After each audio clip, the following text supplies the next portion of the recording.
From New York, this is Democracy Now! I have met with him.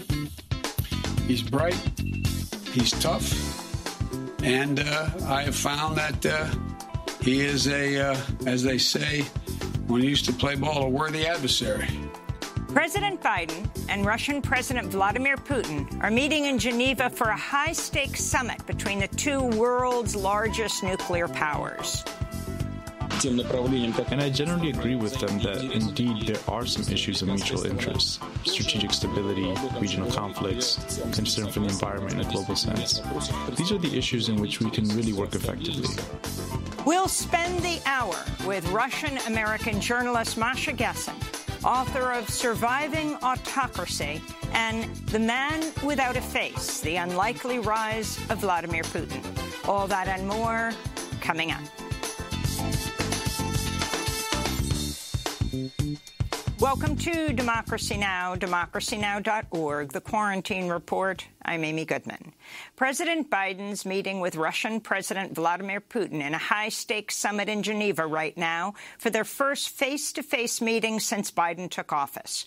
Representatives for both leaders said they expect cybersecurity, nuclear stability, the climate crisis, Syria, the Iran nuclear deal, Afghanistan, Ukraine, and the Korean Peninsula to be on the agenda, and possibly the case of imprisoned nationalist opposition leader Alexei Navalny. The two heads of state will then give separate press conferences. Ahead of the meeting, Biden said the U.S. is not looking for confrontation with Russia. We'll have more on this after headlines as we spend the hour with Masha Gessen, award-winning Russian-American author and staff writer at The New Yorker. Israeli forces shot dead a Palestinian woman in a town northeast of Jerusalem earlier today. She was identified as 29-year-old Maya Fana, a doctoral student. The Israeli military claimed she attempted to ram her car into a group of soldiers. Local media report no ambulance was sent to care for her after she was shot. The killing came the day after Israel launched overnight air raids on Gaza for the first time since a ceasefire with Hamas was declared in May, following a brutal 11-day bombardment of the Gaza Strip. No casualties have been reported. The Israeli military said its air raid came in response to fire balloons launched from the besieged Gaza Strip. Earlier in the day, at least 17 Palestinians were arrested as they protested the ultra-nationalist Israeli March of the Flags taking place in occupied East Jerusalem. Some participants in that march chanted "Death to Arabs" and "May your village burn down." This is Palestinian legal activist and protester Farid Al-Atrash. They should stop all the acts by the Israeli occupation and the settlers by entering Al-Aqsa Mosque in Jerusalem, the capital of the Palestinian state. We're telling Jerusalem and the Jerusalem residents that you're not alone, and there should be an end to all this aggression by the Israeli occupation in front of the whole world.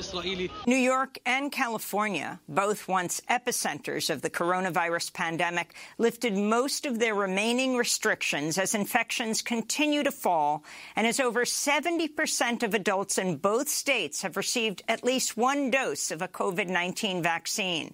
Individual businesses will still be able to decide whether to keep their own health measures in place. The Senate has unanimously approved legislation that would make Juneteenth, the day commemorating the end of slavery in the United States, a federal holiday.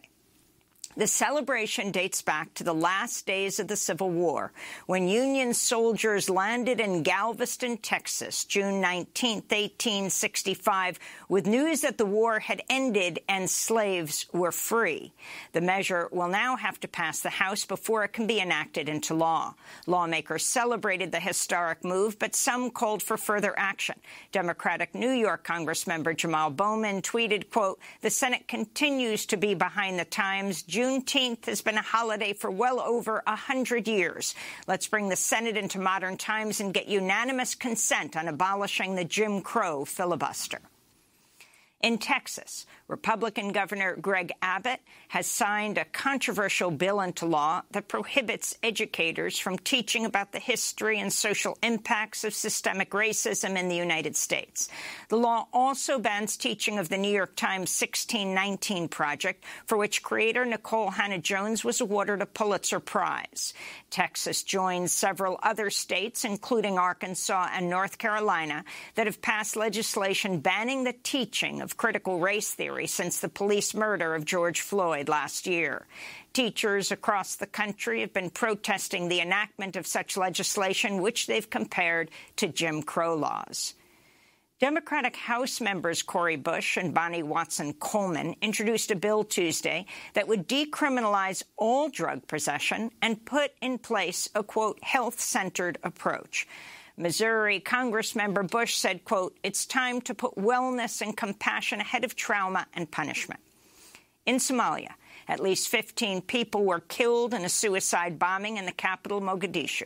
The attack reportedly targeted recruits at a Somali army training camp. At least 20 others were wounded. Al-Shabaab later claimed responsibility for the attack. This comes as the Pentagon's working on a proposal to deploy dozens of special forces trainers to Somalia to help local officials combat Al-Shabaab. In January, former President Trump withdrew some 700 troops from Somalia. In Hungary, human rights advocates are denouncing new anti-LGBTQ legislation passed by lawmakers yesterday that bans media, advertisers, and other outlets from showing children any content that portrays gay, lesbian, bisexual, or transgender people and prohibits teaching about LGBTQ issues at the schools. The far-right party of Hungarian Prime Minister Viktor Orban introduced the legislation, which was attached to a bill that more strictly penalizes child abuse. Opponents of the legislation have compared it to Russia's so-called gay propaganda law enacted in 2013. Human Rights Watch said the law, quote, is a cynical attack by the ruling party on the human dignity of LGBT people for political gain. By falsely associating harmful illegal behavior with LGBT people, authorities invite hostility, hatred against them, fueling homophobia and transphobia, they said. After the largest expedition ever to the North Pole, researchers say Arctic ice is receding faster than ever before and that we may have already passed the point of no return on global heating. The expedition's leader, Marcus Rex, presented the team's findings Tuesday. There are several tipping points in the climate system which lead to irreversible, sudden changes, which are triggered when the planet reaches a certain temperature. We have seen that we are on the verge of that tipping point, which will lead to the disappearance of the ice in the Arctic summer. Back in the United States, water and land defenders in Minnesota are continuing resistance actions against Enbridge's Line 3 pipeline. On Tuesday, activists blockaded a semi-truck loaded with drilling equipment lying on the ground and attaching themselves to the vehicle. At least 30 people were arrested Tuesday. This came a day after a Minnesota court upheld a state approval of the pipeline's expansion. The native-led group Honor the Earth said, quote, Line 3 is a clear violation of human rights and cultural rights to live as an Anishinaabe people promised in the 1855 treaty. President Biden must stop Line 3, they said. To see our interview with Indigenous leader Winona LaDuke, go to democracynow.org. President Biden named Lina Khan as chair of the Federal Trade Commission after the Senate confirmed her earlier in the day. Khan is a prominent critic of big tech. She wrote a widely held paper on the failure of antitrust laws to rein in Amazon while she was a law student at Yale. Senator Elizabeth Warren celebrated the news, tweeting, quote, with Chair Lina Khan at the helm, we have a huge opportunity to make big structural change by reviving antitrust enforcement and fighting monopolies that threaten our economy, our society, and our democracy, Warren said. The Biden administration announced new measures Tuesday to combat domestic terrorism following a review of extremist threats and in light of the January 6th insurrection at the U.S. Capitol. The new approach includes hiring more analysts and prosecutors at the Justice Department and FBI, improving communications on possible threats between the federal government and local authorities, as well as with social media companies. Attorney General Merrick Garland spoke Tuesday after the White House plan was released. The two most lethal elements of the domestic violence extremist threat are racially or ethnically motivated violent extremists and militia violent extremists. In the FBI's view, the top domestic violent extremist threat comes from racially or ethnically motivated violent extremists, specifically those who advocated for the superiority of the white race.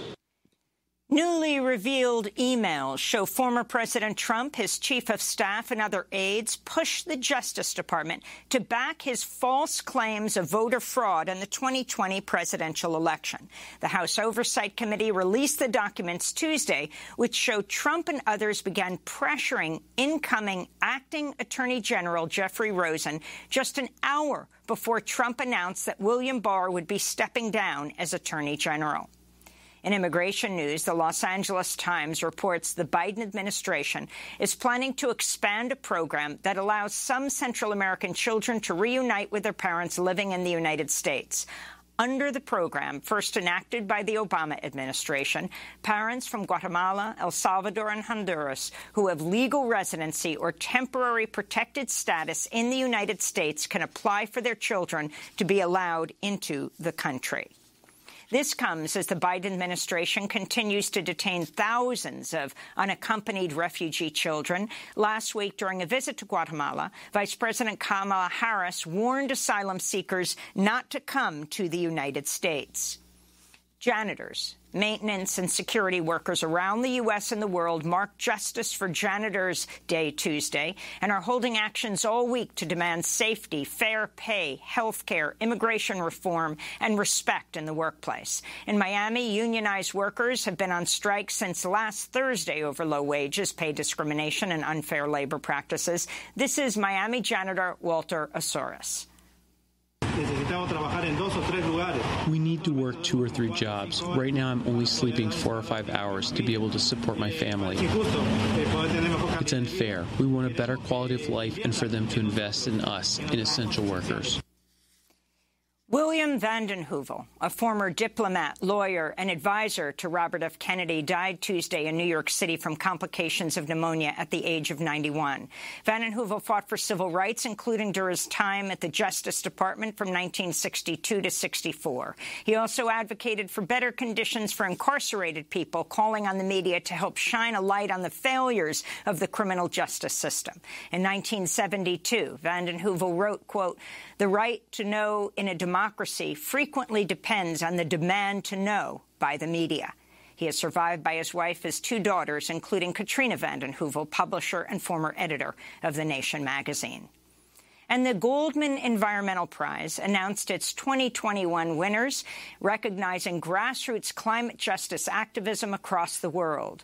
Vietnam's Thai Van Nguyen, combating illegal wildlife trade and poaching. Kimiko Hirata is a climate activist working to halt Japan's use of coal.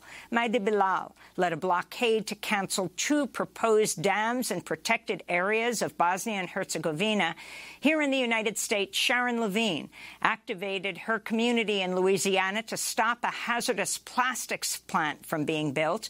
In Peru, Liz Chique Churay helped found the Yaguas National Park, which protects more than 2 million acres of Amazon rainforest. And Gloria Mujica Komoto spearheaded a campaign which led the government of Malawi to impose a ban on thin plastics, a type of single-use plastic. She spoke at Tuesday's virtual awards ceremony. Many countries around the world are regulating quantities and types of plastics being produced and used. But we're still drowning in plastic. You and me need to start making these policies a reality. We need to start making different choices, different decisions. We need to start refusing plastics and start reducing our part of the waste. And those are some of the headlines. This is Democracy Now!, democracynow.org, the Quarantine Report, the War and Peace Report. When we come back, President Biden and Russian President Vladimir Putin are meeting in Geneva for a high-stakes summit. We'll spend the hour with the Russian-American journalist Masha Gessen, author of Surviving Autocracy and The Man Without a Face, The Unlikely Rise of Vladimir Putin. She'll speak to us from Tbilisi, Georgia. Stay with us.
Everything is going according to the plan by Igor Letov.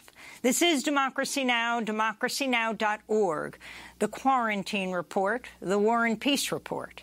I am Amy Goodman in New York, joined by Democracy Now! Co-host Nermeen Sheikh. Hi, Nermeen.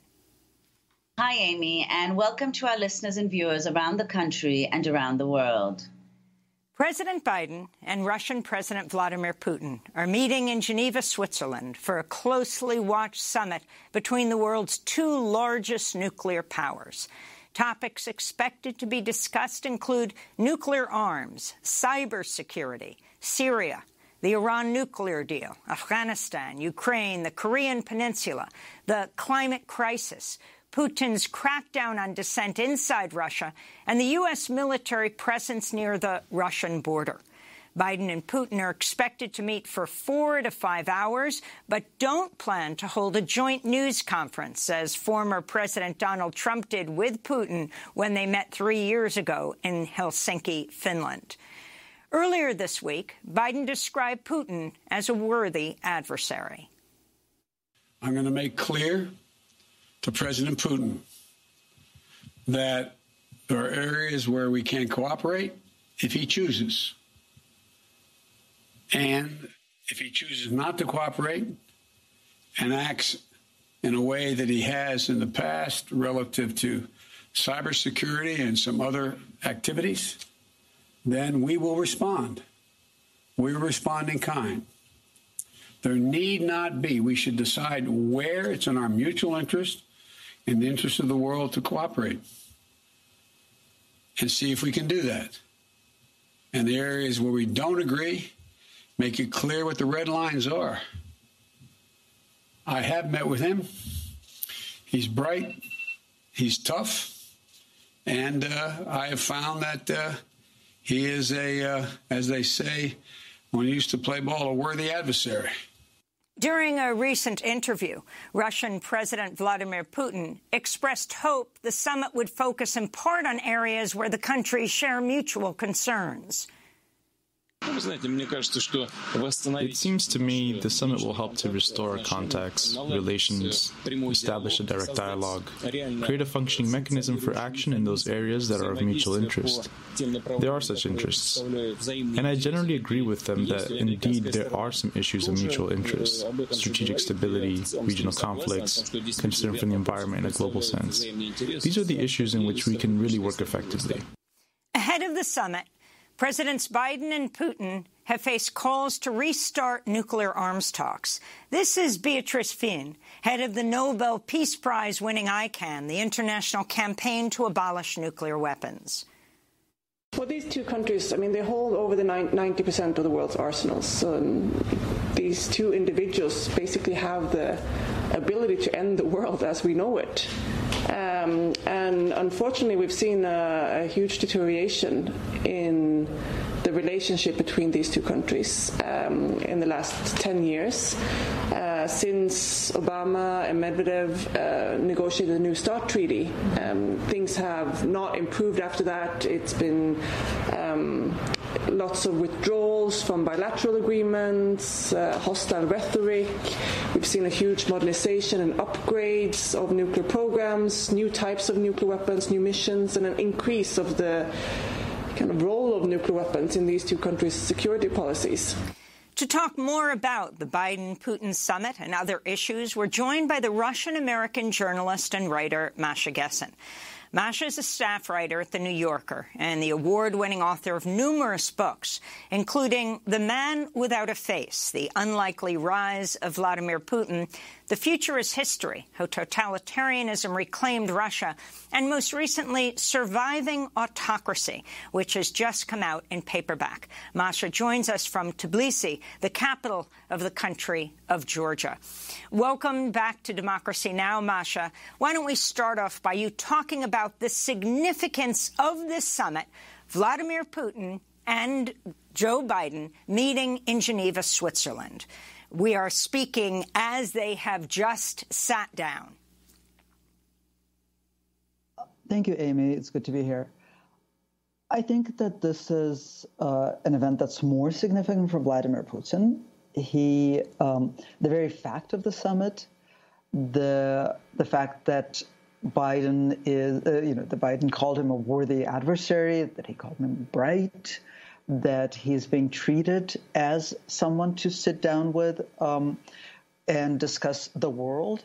All of these are things that are incredibly valuable to Putin, and they are, unfortunately for him, an end in itself. Right? He accomplishes what he has come to Geneva for by simply having the summit. Biden is concerned in the sort of standard American idiom with deliverables, with finding areas of common interest, and he's alone in that. He's alone in actually trying to negotiate in good faith. There are also other significant distinctions between these two men. One is a legitimately elected president and a good faith actor. The other is a dictator who shores up his power by murdering his opponents, by jailing his opponents, and by rigging elections and dominating the media. He is not an illegitimate president, and he is not a good faith negotiator. And Masha, Biden is the fifth U.S. president that Putin will be meeting. Putin having been in power for over 20 years, the longest time that any leader, Soviet or Russian, has been in power since Stalin. What do you think, and Putin having said, as we played earlier, that this is the worst point in U.S.-Russia relations, do you think Putin thinks anything substantive will come out of the summit which is beneficial for Russia? So it's a really good point that he's the fifth president, that Biden is the fifth president that Putin is meeting with. I think that these two men have very different sort of experiences of having the summit. For Biden, it is quite possibly the only summit he will ever have with Vladimir Putin. For Putin, it's a meeting with a temporary occupant of an office in which there's turnover.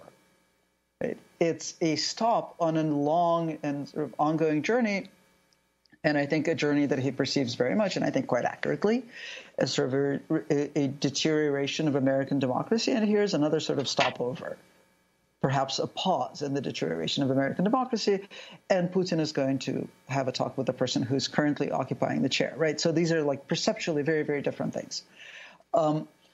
What does Putin want to get out of it that's even more than just the fact of having it? You can see how sort of the normal mechanisms of participating in a summit have kicked in on the American side and have already given Putin a lot of the things that he wants. Right? Biden is talking about areas of mutual interest. Biden is talking about sort of discussing the world, perhaps discussing the Middle East with Putin. this reaffirms Putin's something that's incredibly important to him, which is this idea that you cannot do things in the world without consulting Russia. This has been a central theme of his presidency and of his consolidation of power. He builds it on this nostalgia for the greatness of the Soviet Empire, nostalgia for the superpower. And he spent a lot of the early decade in office talking about the ways in which Russia had been humiliated by the world, in which Russia is not consulted. Right? A breaking point in that sort of story of humiliation came 6 years ago in 2015, when President Obama, whose vice president was Joe Biden, could not get congressional support for intervention in Syria. Putin stepped in, published an op-ed in the New York Times about American exceptionalism, and said, I'm going to help Obama save face, and I'm going to take care of Syrian chemical weapons. As a result, we have a shored-up, or Syrians have a shored-up Assad regime. Putin stepped in, saved Assad, helped Assad save his stockpiles of chemical weapons, and demonstrated exactly what happens when the United States enters into any kind of agreement in an area in which both countries assert mutual interest. Right? So Biden talking about that, with that, we're talking in those terms, with that background going into the summit, is a little happy moment for Putin, right? One that comes after a very long time of deterioration of Russian-American relations, both during the Trump presidency and in the first months of the Biden presidency.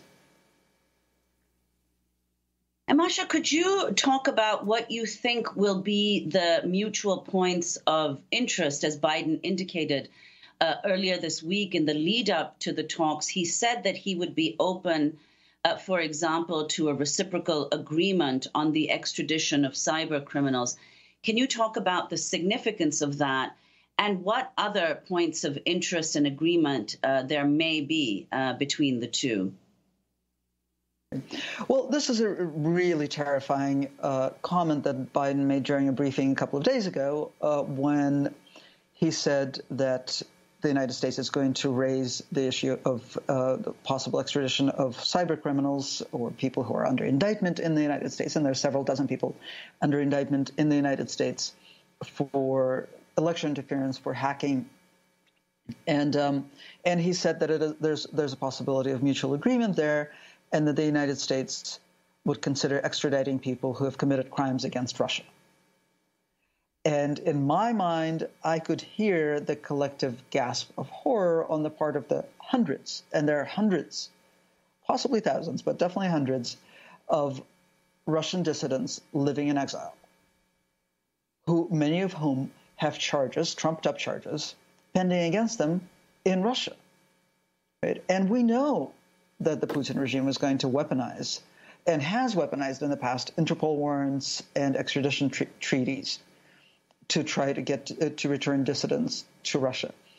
So I suspect that comment was made thoughtlessly, but the fact that it would have been made thoughtlessly 2 days before the summit by the President of the United States shows that I think he's not terribly well prepared for this meeting in some respects, and I'm afraid shows that the United States doesn't necessarily have the back of people who oppose the Putin regime. I mean, this is very interesting, this issue of cyber warfare being elevated to the issue of nuclear warfare for the first time. And you have even Biden has not exactly said it's the Russian government who, for example, has been involved with the sabotaging of various major entities in the United States, but criminal entities, they say sometimes, that are in Russia. But they have this ability to attack these private mega corporations that don't have the necessary protection. Can you talk more about the power that the Russian government has? Because that's what Biden is charging. While he's not saying it's the government, he's saying they have the power to crack down on the criminal organizations within their country. And the Russian push for years for a global peace treaty for cyberspace. What does that mean? Something that the U.S. has not accepted. Well, the Russian push for a global cyber treaty is a push to create a set of laws that other countries would be bound by, and Russia wouldn't. This is how law functions in Russia, and there's no reason to expect that Russia would have a different attitude toward the law, toward international law. In fact, Russia doesn't have a different attitude toward existing international law than it does toward law within its own borders. Right? The law exists for Putin to consolidate power. The courts exist for Putin to consolidate power. The jail exists for Putin's opponents. Right? That's how the law sort of functions in the Putinite imagination.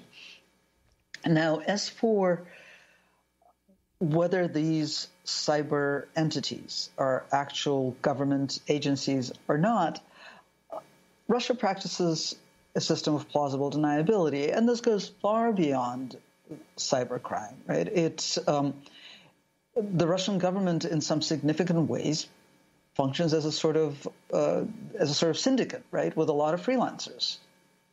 I think when we learn more about political murders in Russia, we will find out that there's a lot of freelance activity going on there as well, right? Certainly, that's how Russia has, on the rare occasions, then, that people who have actually killed politicians, such as Galina Starovoytova, who was a parliament member who was killed in 1998, Boris Nemtsov, an opposition politician who was shot to death in front of the Kremlin in 2015.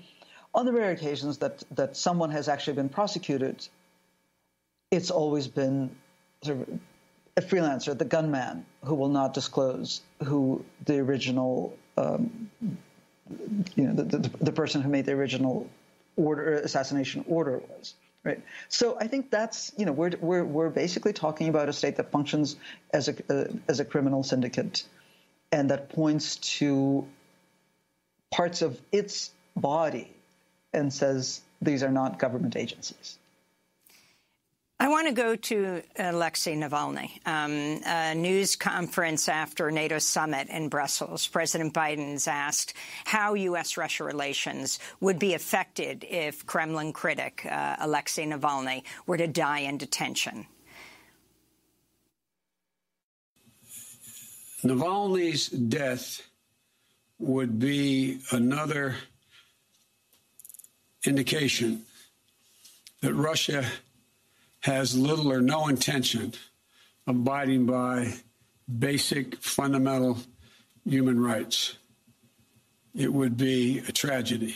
It would do nothing but hurt his relationships with the rest of the world, in my view, and with me. Now, Russian President Vladimir Putin was asked on NBC News by Keir Simmons, did you order Alexei Navalny's assassination? This was Putin's response. Of course not. We don't have this kind of habit of assassinating anybody. That's one. Number two is, I want to ask you, did you order the assassination of the woman who walked into the Congress and who was shot and killed by a policeman? Do you know that 450 individuals were arrested after entering the Congress, and they didn't go there to steal a laptop? They came with political demands. 450 people have been detained. You're talking about the Capitol. They're looking at jail time between 15 and 25 years. And they came to the Congress with political demands. Isn't that persecution for political opinions? So that is Russian President Vladimir Putin speaking on NBC News. Masha Gessen, can you talk about this? You've written a whole piece in The New Yorker about Alexei Navalny and who he is and what's happening to him now in jail, but also this equation that President Putin is making with the insurrectionists that rioted at the Capitol on January 6th. I've written many pieces about Alexei Navalny over the years. Look, I think that the world lasts long enough for the future to have his strengths. They will look at that NBC interview with Putin as a moment of just incredible shame. We know, right? And I want to go back for a second to the statement at the NATO press conference, because this is the kind of formulaic political statement that it makes people whose lives are actually at risk in Russia feel abandoned, right? So let's think about this. Biden says, if Navalny dies in prison, this is going to be another indication that Russia has no intention of abiding by human rights treaties, rules, whatever he said. Another indication? Like, we need another indication? After 22 years of this? Masha, we're going to break because we want to reconnect with you. We're having a little trouble with your audio and definitely get back to this question. Masha Gessen, the award-winning Russian-American journalist, staff writer at The New Yorker, will return to our conversation with her. She's in Tbilisi, Georgia, as we will speak to them after the break. We're talking about the Putin-Biden summit that's taking place right now in Geneva, Switzerland. Stay with us.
The old world.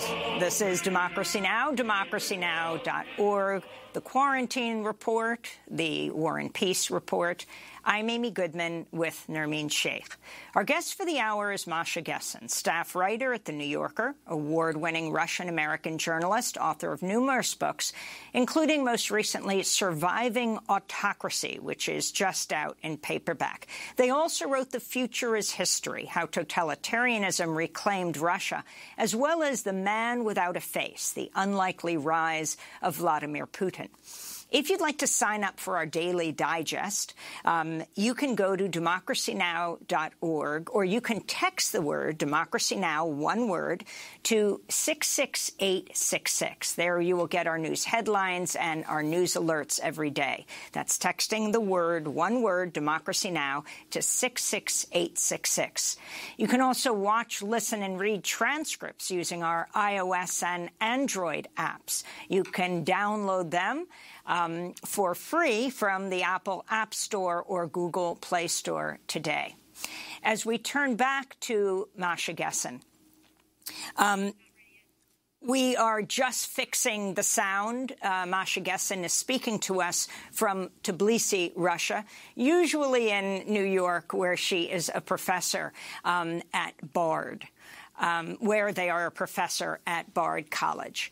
But I do want to play a clip of Russia recalling its ambassador to the United States after President Biden called President Putin a killer during an interview on ABC with George Stephanopoulos. So you know Vladimir Putin. You think he's a killer? Mm-hmm. I do. So what price must he pay? The price he's going to pay, well, you'll see shortly. Earlier this week, President Biden was asked about Putin by CNN's Jeff Zeleny. In a weekend interview, Vladimir Putin laughed at the suggestion that you had called him a killer. Is that still your belief, sir, that he is a killer? To answer the first question, I'm laughing too. They actually, well, look, I mean, he has made clear that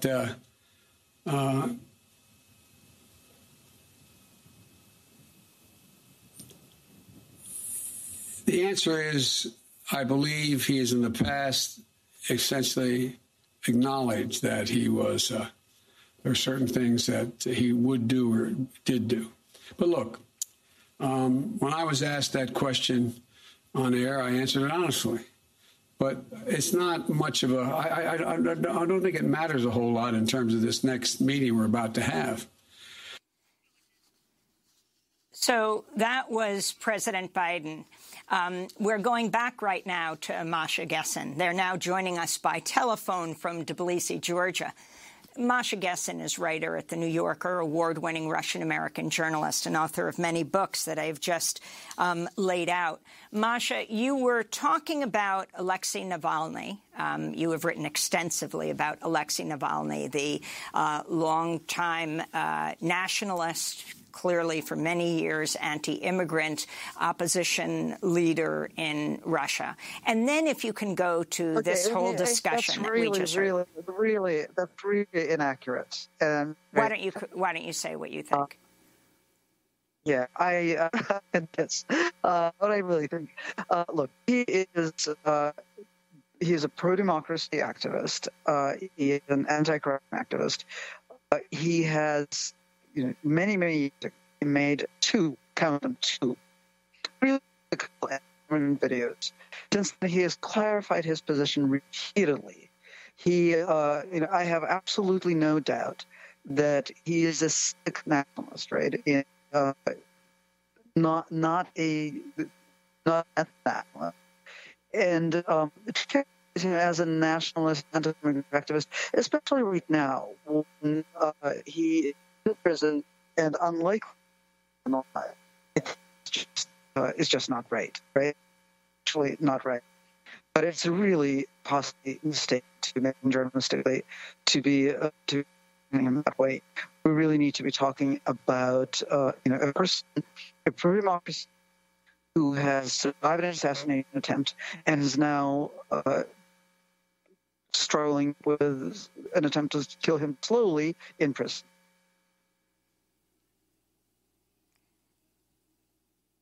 And can you respond to President Putin clearly saying this is an issue of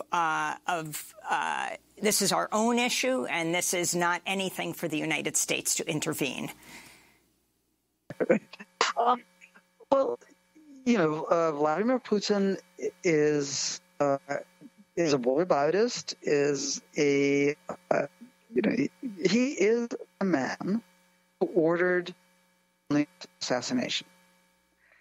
And we really have to think that as journalists, we're in a bind, and because he is president of Russia.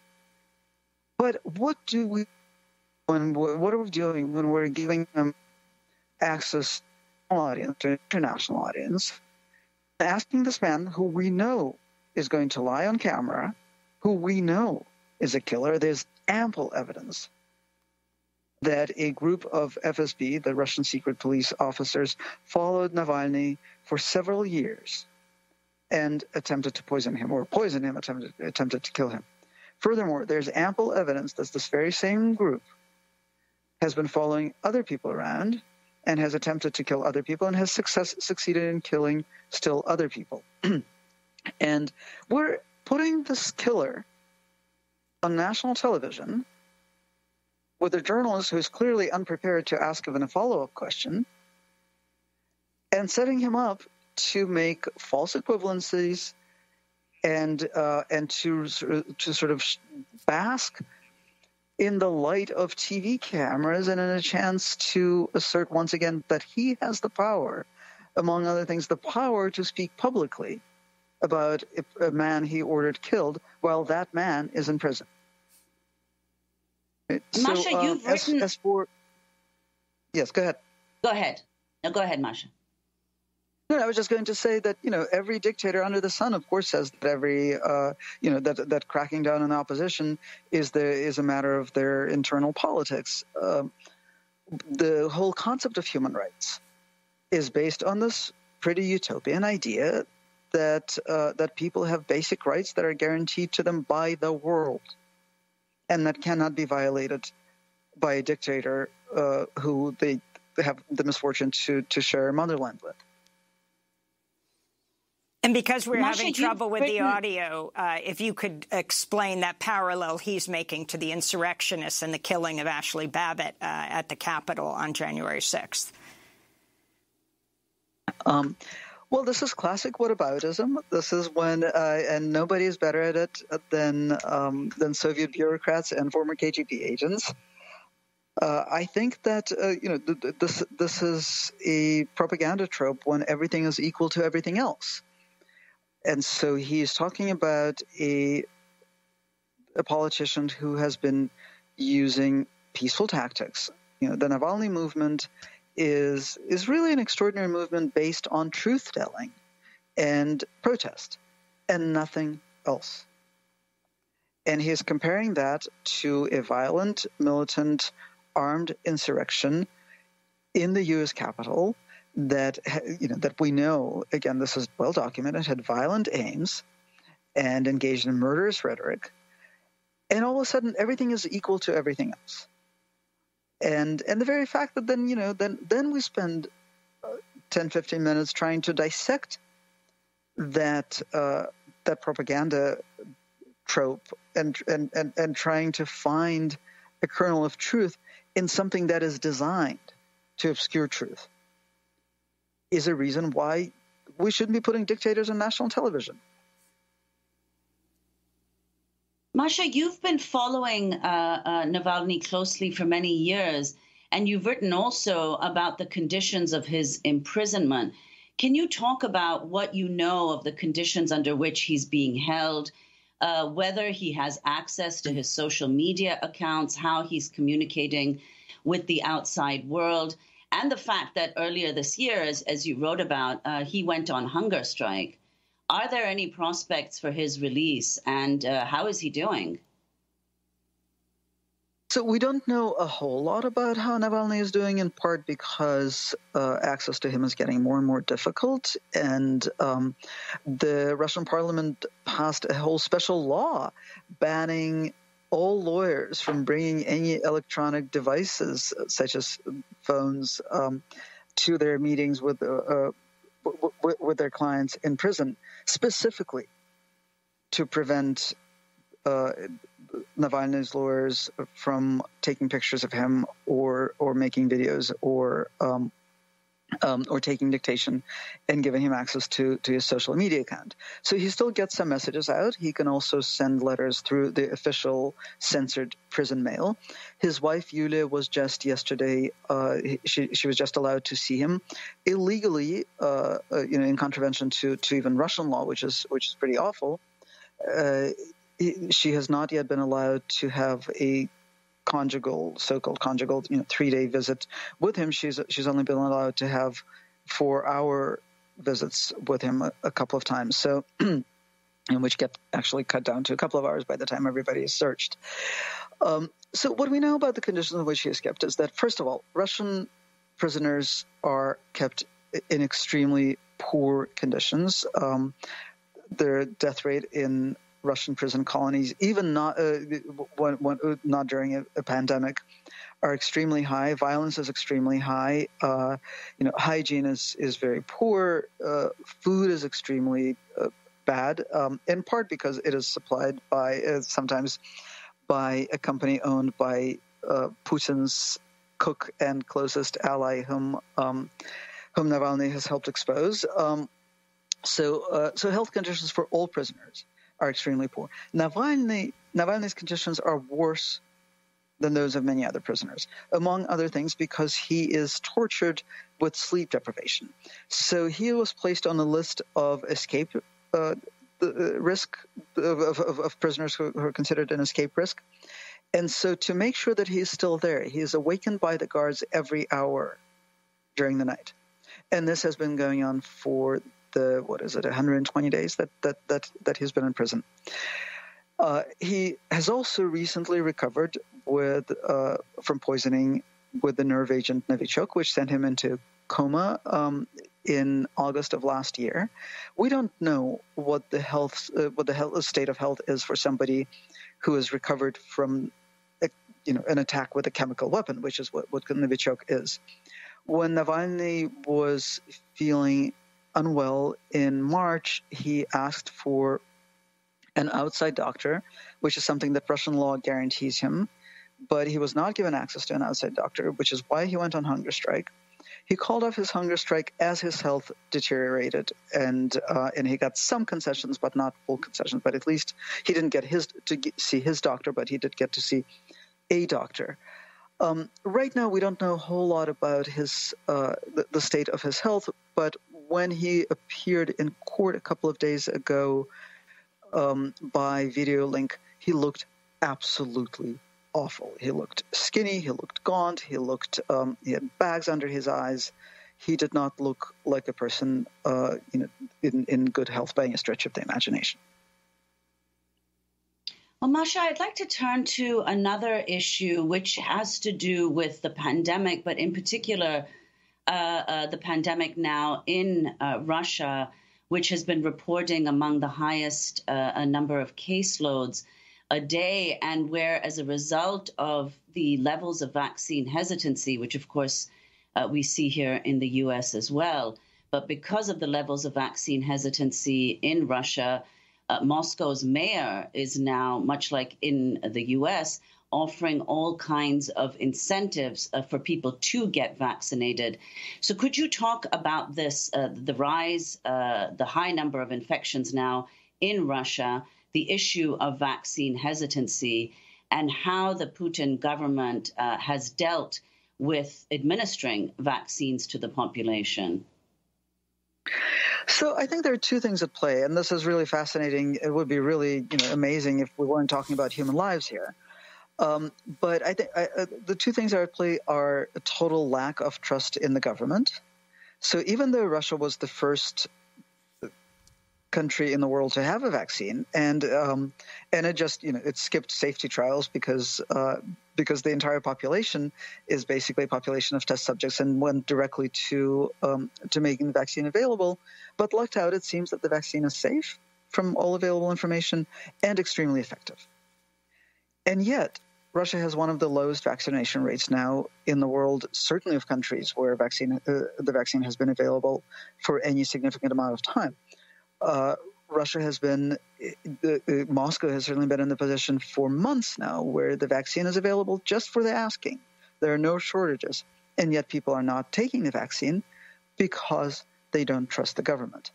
But I think another reason that they are not taking the vaccine is because of the general sort of culture of a lack of respect for human life, which is also characteristic of this particular government. Under Putin, human life is worthless, right? You can poison an opponent. You can poison somebody just because they seem to have insulted you personally. I mean, the news that came out recently that apparently the poet Dmitry Bykov was also the object of an attempted assassination, points to Putin probably taking sort of personal revenge because Bykov wrote an insulting poem about Putin, or several of them. And so where human life is just worthless to the authorities, it also becomes worthless to the people living in the country. And in a sense, it's a rational decision, right? If you're risking your life just by living in Russia, not just because not only because if you're a member of the opposition, but if you're just a Russian subject, but just because of the disregard for public safety in every respect, why should you take the vaccine when any number of other things could kill you? It's not an entirely illogical sort of construction, unlike some of the vaccine hesitancy that we see in the United States, which is sort of pure conspiracy thinking. Right. In Russia, it has aspects of rationality. The government always lies to us, and my life is worthless, and I'm probably going to die soon anyway, so who cares? And as a result, we see extremely low numbers of vaccinated people. And even today, the Moscow mayor, you mentioned that he's offering all kinds of incentives. He also ordered that 60% of people in any service workplace be vaccinated. But we see how low that threshold is. 60% is not going to give anybody herd immunity. But that seems to be what he thinks he can realistically accomplish, and that's really depressing. Masha, we just have about 3 minutes. We want to get to two issues. One, if you could briefly address the fact that you got COVID, breakthrough COVID, meaning you were vaccinated here in the United States, and then you got COVID. You wrote this powerful piece in The New Yorker called The Mystery of Breakthrough COVID Infections. And then I'd like you to end with talking about, what you have in the forward of your paperback edition of your book, and that is the U.S. moving towards autocracy. Right. So very quickly, I did get breakthrough COVID, which is possible. It's extremely unlikely, but of course it's possible. We know that if the vaccine is 95% effective in preventing infection, some fraction of 1% of people who are fully vaccinated will get the infection. But fortunately, because I was vaccinated, or maybe because I was vaccinated, I had a mild form of the disease, so it was mostly sort of psychologically discombobulating because I thought I wouldn't get it, and I was still being quite safe, but I still got it. But I'm obviously much more interested in the subject of autocracy, and I think many people are awake to this now, to this sense that we continue to live in an incredibly divided country, where we have one party that is an anti-democratic party, and the other party is trying to act as though we're sort of back to normal. And that imaginary normalcy is, of course, incredibly seductive. But unless we deal with what happened in the last 4 years, unless we deal with the reason we got Donald Trump in the first place, unless we reckon with the part of the country that has some really crazy beliefs, and with the divided reality that we inhabit, if we think of ourselves as a we, then I think we're enjoying a very, very short respite from a slide toward autocracy. And we're going to talk more about your book, which is just out in paperback. It's called Surviving Autocracy. Masha Gessen has been our guest. We're going to bring you a part 2 at democracynow.org. Masha is speaking to us from Tbilisi, Georgia. Masha is a staff writer at The New Yorker magazine, award-winning Russian-American journalist, and has written a number of books. That does it for our show. Democracy Now! Is produced with Renee Feltz, Mike Burke, Dina Guzder, Maria Tarasena, Carla Wills, Tammy Warnoff, Tarina Nadura, Sam Alkoff, Tamer Astudio, John Hamilton, Robbie Karen, Honey Massoud, and Adriano Contreras. Our general manager is Julie Crosby. Special thanks to Becca Staley, Marion Barnard, Paul Powell, Mike DeFilippo, Miguel Noguera, Hugh Grant, and Dennis Moynihan. I'm Amy Goodman with Nermeen Sheikh. Stay safe.